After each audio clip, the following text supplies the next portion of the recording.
2 hours ago, the White House signed an executive order that energy analysts are calling the most reckless decision in modern American energy policy.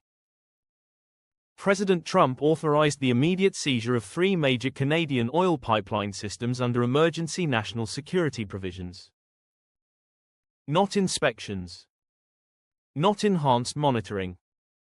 Complete federal takeover of Enbridge Line 5, TransCanada Keystone, and the express pipeline network that delivers 3.8 million barrels of Canadian crude oil to American refineries every single day. The executive order has 3 components that ignore how North American energy infrastructure actually functions. First, all Canadian-owned pipeline infrastructure on U.S. soil is now under federal control with immediate effect. Second, all Canadian pipeline operators are banned from facility access pending 180-day security reviews. Third, pipeline flow rates and delivery destinations are now subject to Department of Energy approval for each individual shipment. The justification came through a hastily arranged energy security briefing where the Secretary of Energy warned of vulnerabilities in critical infrastructure and potential manipulation by foreign entities. The framing positioned Canadian pipeline operators as security risks requiring immediate neutralization. What went unsaid is that these pipelines have operated safely for decades, that American refineries are physically engineered to process Canadian heavy crude and cannot simply switch suppliers, and that attempting to seize another nation's energy infrastructure without negotiation is economic warfare disguised as security policy. The White House expected Canada to file diplomatic protests while continuing to pump oil because shutting down the pipelines would hurt Canadian producers as much as American refiners. They calculated that energy interdependency created mutual vulnerability that would prevent dramatic escalation. The assumption rested on decades of trade theory suggesting neither side could afford disruption. They were catastrophically wrong about what happens when you seize the infrastructure of a country that controls the valves and has been quietly building alternative export routes for exactly this scenario. Mark Carney appeared in Ottawa 90 minutes after the seizure order became public. He stood at a podium with the Minister of Natural Resources and the CEOs of Enbridge and TC Energy flanking him via video link. The presence of the pipeline executive sent an immediate message. This was not a government acting alone. This was coordinated industry response. Carney opened with a statement that made energy traders worldwide lean forward. Canada does not negotiate the return of sovereign property seized under false pretenses. As of this moment, all Canadian crude oil and natural gas pipeline operations serving United States destinations are suspended indefinitely. Then he explained what that actually means in terms American households and industries would understand within days. Canada supplies 3.8 million barrels of crude oil to the United States daily. That represents 60% of all U.S. crude oil imports. The pipelines Trump just seized carry heavy crude that flows to refineries in the Midwest and Gulf Coast specifically configured to process it. These refineries cannot switch to Saudi light crude or domestic shale oil without extensive and expensive reconfiguration that takes months to years. The Enbridge Line 5 pipeline alone delivers 540,000 barrels daily to refineries in Ohio and Michigan. That single pipeline supplies the feedstock for gasoline and diesel that fuel the entire Great Lakes region. Without it, gas stations in Michigan, Ohio, Pennsylvania, and Indiana face supply shortages within 2 weeks. The refineries dependent on that crude cannot operate without it. They either shut down or run at drastically reduced capacity while waiting for alternative supplies that may not exist in sufficient volume. The Minister of Natural Resources provided technical details. Canadian pipeline infrastructure is integrated with American energy systems in ways that make separation impossible without consequences both sides will feel. But the consequences are not symmetrical. Canadian producers can redirect crude to Asian markets through Pacific pipelines. American refiners configured for Canadian heavy crude have no equivalent alternative supplier. The CEOs confirmed what Carney announced. All pipeline flow to United States destinations ceased as of the press conference. Pumping stations received shutdown orders. Valves closed. The 3.8 million barrels per day that American refineries depend on stopped flowing. Then Carney went further. He announced that Canada is accelerating regulatory approval for crude oil export terminals on the Pacific coast and fast-tracking pipeline expansions to serve Asian markets. Contracts with China, Japan, and India are already in advanced negotiation. The crude oil that currently flows south will soon flow west regardless of how this dispute resolves. He closed with words now being analyzed by every energy ministry on the planet. The United States just demonstrated that energy security through partnership cannot be trusted. Canada will never again structure its energy industry around dependence on a single customer that views seizure as a negotiating tactic. We are diversifying. Permanently. The market reaction was immediate and brutal. U.S. gasoline futures spiked 40% within an hour.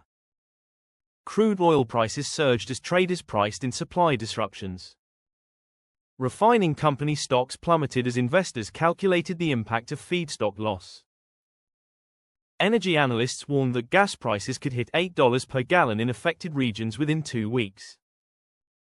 But the real crisis became visible when refineries started making impossible choices. Without Canadian crude, Gulf Coast refineries that supply half the gasoline consumed in the eastern United States face shutdown. The Strategic Petroleum Reserve can provide temporary relief but cannot replace 3.8 million barrels daily for more than a few weeks. Alternative crude suppliers are already contracted to other buyers. Even if supply could be secured, shipping crude from the Middle East or Venezuela takes weeks and costs significantly more. The Midwest faces the most immediate crisis.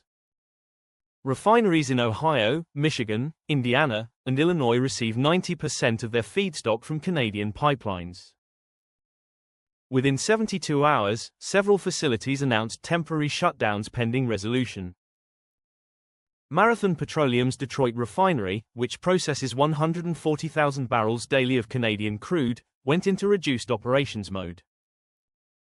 Beep's Whiting Refinery in Indiana, the largest in the Midwest at 440,000 barrels daily capacity, announced it could not maintain full production beyond 10 days without Canadian supply resumption.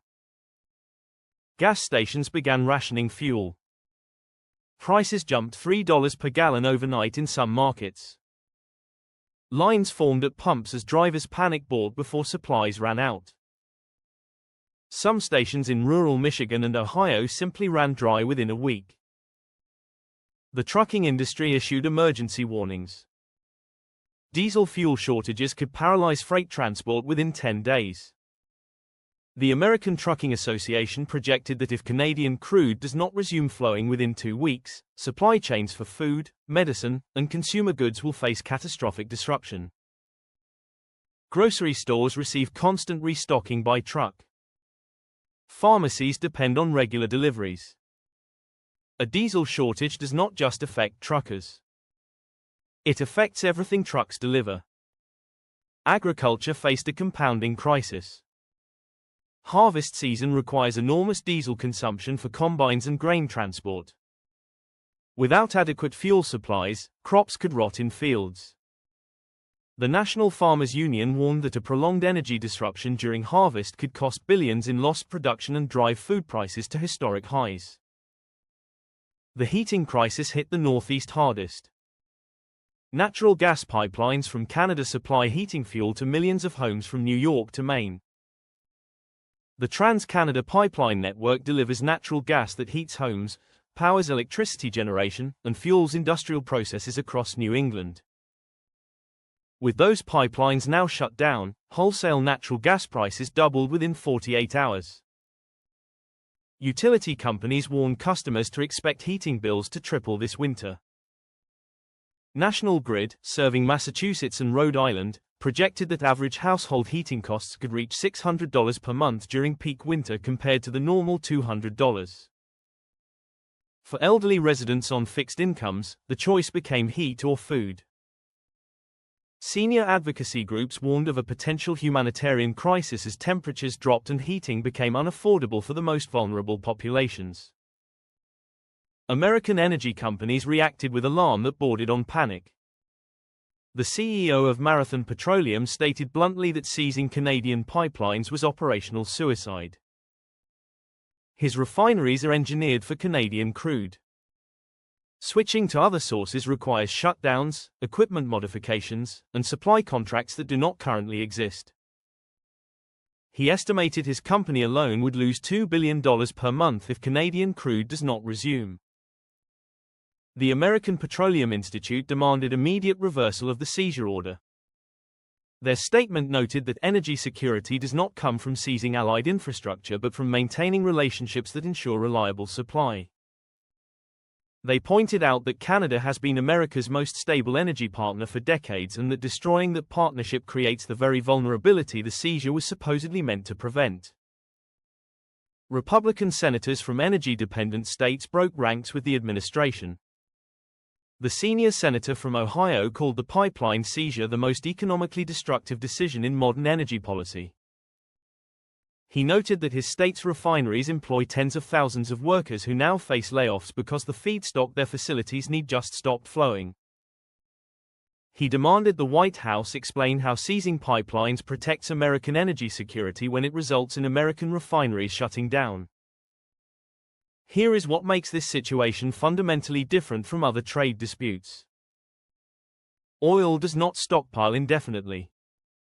Refineries operate on just-in-time delivery of crude feedstock. They maintain days or weeks of inventory, not months. Every day the pipelines stay shut. Refineries burn through reserves that cannot be replaced quickly. When reserves run out, facilities shut down. When refineries shut down, gasoline and diesel production stops. When fuel production stops, the economy that depends on it grinds toward crisis. Trump now faces impossible choices. Maintain the seizure and watch American refineries shut down for lack of feedstock, driving gas prices to levels that guarantee electoral catastrophe. Or reverse the order and admit the seizure backfired within days, signaling to every trading partner that American threats are empty.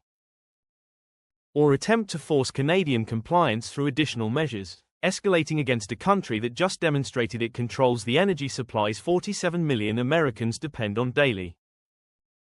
But the structural damage extends beyond this immediate crisis. Carney made clear that even if the seizure is reversed, Canada will never again structure its energy exports around American dependence. The Pacific pipeline expansions were already planned. The Asian market contracts were already being negotiated. This crisis simply accelerated decisions that make Canadian energy independence from American markets inevitable. Energy analysts note the brutal irony. The seizure was framed as protecting American energy security. Instead, it triggered the permanent loss of America's most reliable oil supplier. Canada is not threatening to withhold energy. Canada is building the infrastructure to sell its energy to customers who do not seize pipelines. 2 hours ago, Trump thought he was securing American access to Canadian energy by taking control of the delivery infrastructure. 2 hours later, the pipelines are empty, 47 million Americans face fuel shortages, gas prices are spiking toward $8 per gallon, and Canada is signing contracts to send its oil to Asia instead. He wanted energy dominance. He got energy crisis. He wanted to force Canadian compliance. He got Canadian independence. He wanted to prove America could control North American energy. Instead, he proved that whoever controls the oil fields controls the energy future, and those fields are in Canada. The pipelines are shut. The refineries are running out of crude. And the countdown to economic crisis continues whether Washington decides to reverse course or not.